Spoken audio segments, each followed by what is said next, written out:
Hello and thanks for tuning in. This is part 3 in my short series on America's biggest issues. Today I will address another major domestic concern, the economy. The economy, despite being neglected and abused for nearly a decade, seems to be on the upswing. There are more jobs, which makes it possible for more people to get back on the road to independence and enjoy the freedom our country was built on. In order to continue improving the economy adequately, though, people need to remove themselves from their governmental dependencies. Our country and everyone in it will benefit more and have better lifestyles and a whole lot more freedom. We need to eliminate the ideology that the government is available to fill our refrigerators and our bank accounts with taxpayer dollars. Now, for wounded veterans and truly disabled citizens, there should be some form of assistance. For veterans, actually, I have no problem filling their refrigerators, caring for their families, filling their bank accounts, and a whole lot more, to be honest. But for those who refuse to work, refuse to seek employment, and those that continue to get more and more tax money by having children they cannot support on their own, well, they're seriously draining the government, and it needs to stop. And illegals getting money, well, that's just absurd. What are we doing, really?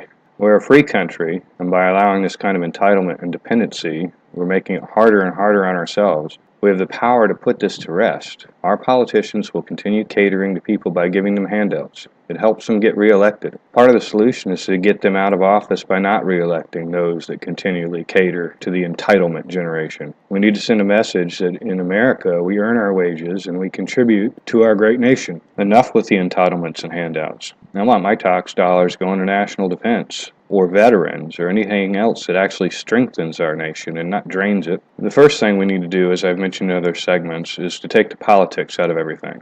Take the politics out of the economy as well. Now, we can't help some of it, but most of it we can take the politics out of. We need to take control and responsibility for it ourselves. If it isn't getting fixed by us, just waiting around for it to happen, and it isn't getting fixed, it's getting worse, then we have to fix it. We have to fix what's broken ourselves. There are plenty of ways to use our elected officials, even if they pander and they lie and they make empty promises. As I mentioned before, it just takes work, and that means real dedication and effort on our part. Protesting might get the message out, but don't just use your voice. That's useless unless you follow it through with deliberate action. Deliberate, non-violent, legal actions. And there are plenty of actions available that aren't violent. Violence is not the answer, and neither is stirring up trouble on social media or on the streets or wherever. Enough of that mess. If your representatives won't reform the broken system, then come up with a solution yourself. Get with other like-minded people and introduce the bill and get the ball rolling. There's not going to be instant gratification, so forget about it. Forget about waking up tomorrow with the problem solved. We as a people have allowed this to get out of control for years, and it's going to take some time to fix. But without any action, there'll never be any change, and if Congress isn't doing their jobs, then we have to do it for them. Stop re-electing deadbeats and put the wheels into motion ourselves. That's the right way. That's the power we have, and is much more powerful than those elected in office today. I know there's so many arguments that it's overwhelming and it's hopeless, but it's not. The media and even government officials will roadblock you and discourage you. Those who discourage you the most are probably the same ones that would rather ride the wave than make the wave. My thoughts, anyway. Moving on, next on my list is taxes. It goes along with the economy, and it was a major reason for our country seeking its original independence.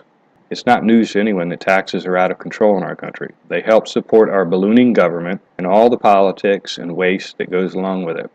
Now, President Trump is working hard and recently introduced some tax reforms that I'm anxious to look at. They seem to be a step in the right direction, at least from what I've read.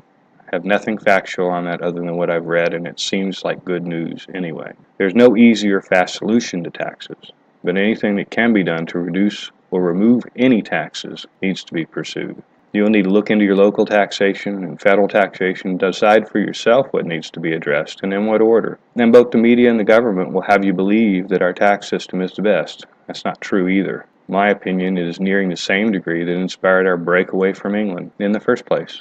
Now, there are a lot of people in America that don't pay taxes. Sure, they have taxes removed from their income, or they pay property taxes or whatnot. But the majority of people get those deductions refunded to them, and many homeowners can deduct their homes and so forth and so on. It really isn't until you actually have to pay taxes without getting them refunded to you that you start seeing the real economic impact this has on your family and the economy as a whole overall. It also sheds a lot of light into how massive and inflated the government is. If you have doubts, even if you don't pay taxes, check out the U.S. federal budget. I've looked it through, and it's overwhelming. The allocations are, in some cases, outrageous. Many are wasteful. Again, this is something we need to take control of, not through words, but action. And I will reiterate the importance of offering solutions and not just voicing complaints. Complaints do nothing. Now, as I've mentioned in the last two parts, that there are many domestic concerns, and I've only pointed out a few of them in this series so far. I can't address all of them, but I've addressed what I consider to be some of the most important ones. Instead of focusing on what the politicians are doing and instead of blindly trusting the media, as a country, we need to address each issue and fix each problem. And we need to finish what we start. We can't afford to just put the wheels in motion and move on to the next issue. Nothing gets done if we try and do everything at once. And it's way too easy to lose sight of your objectives. And if you're not focused, and focus is the key to action, deliberate action. To wrap up the domestic issues I spoke about, let me summarize, and as I will offer solutions as well, not just complaints. You might not agree with my solutions, and that's fine. Disagreements are part of the process, but stopping because of disagreements is exactly why our government is getting nowhere fast, and nothing is getting done. Okay, security. The very first issue I started on in part one. My solution is to build the wall and export all the illegals.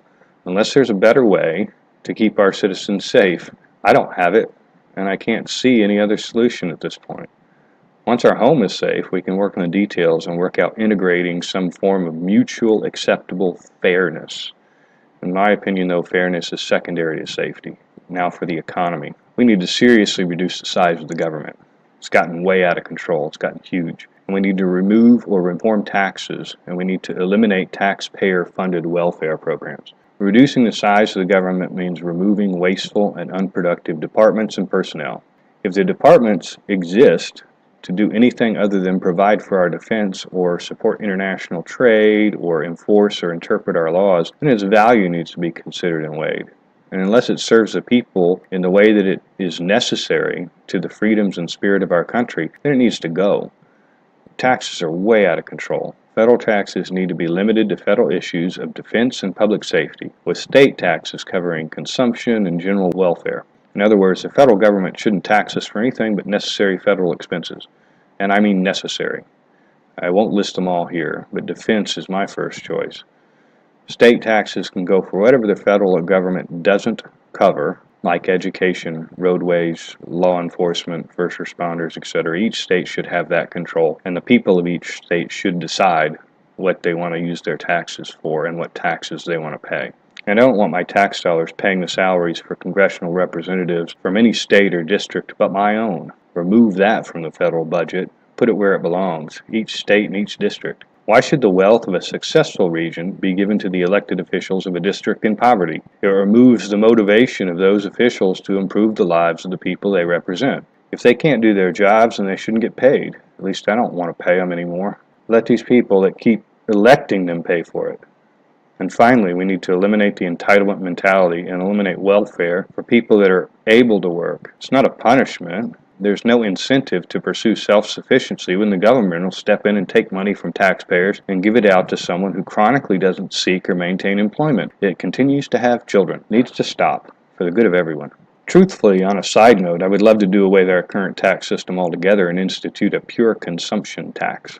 But that's a deep issue. There's a lot of considerations. I might do a future segment on it if any of my listeners are interested. Anyway, back on track. If we can get the issues I've discussed so far in this series back under control, will be many steps in the right direction. For greater prosperity for everyone in the country, and in my opinion, will be less divided and less vulnerable to the blabberings of the media and the empty promises of our elected representatives. Well, that's it for this segment. I'm going to continue this series by addressing some international issues. Thank you again for tuning in, and please contact me if you have any suggestions, comments, or feedback. You can also find me on Facebook and Twitter at Real Intel Report. That's one word, Real Intel Report.